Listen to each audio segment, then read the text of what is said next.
So, hi guys, it's me again, it's me Yaying. So, for today's video ay gagawa tayo ng daing na isda.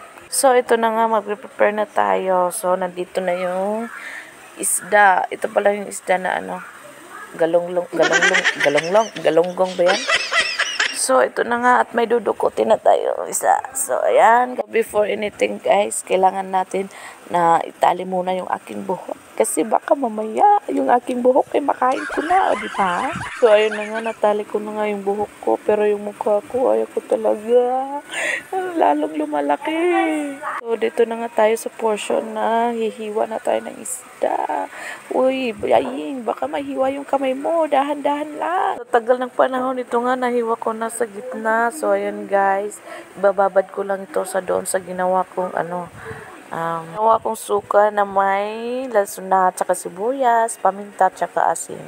Para yung isda maibabad ko isa-isa habang naghihiwa ng isa-isa, diba? Diba nakakalito?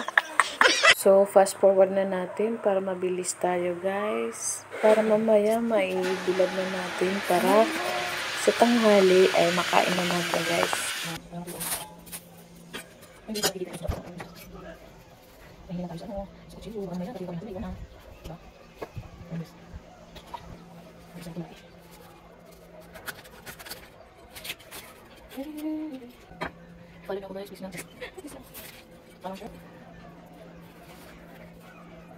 So, ayan na nga guys, at natapos na rin ako sa kahiwa ng isda na to.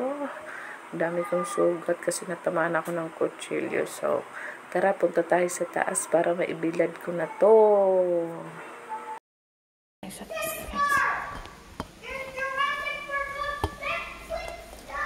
Netflix!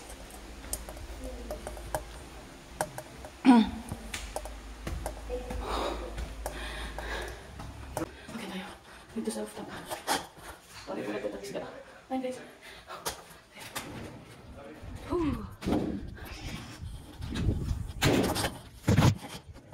Sobrang hangin dito. Dito ko sa rooftop guys. Mas buti dito. So,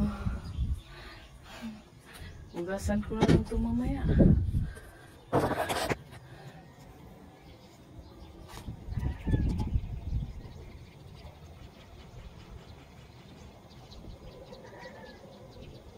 Makaibilan na. Cuma mamaya. Cuma mamaya. Suka asin. Kantas bisa na. So, ito ba lang? Mga ilang mix. Gusto mo na lang. So, ayun guys. Yan lang. Ilang isda. Tayo dito hanggang matuyo ko itong ginawa ko. Tapos ako matutuyo ko rin. Cheers. Bababa na naman ako. Bababa na naman tayo. Pwede rin naman exercise guys. At yung bababa. Yan yung kanilang ginawa ko marami. Hindi ko siya sobrang tuyo. Sakto lang. Yung matapin naman. Tingnan nyo nung. Ang sarap naman ito. Masarap ito.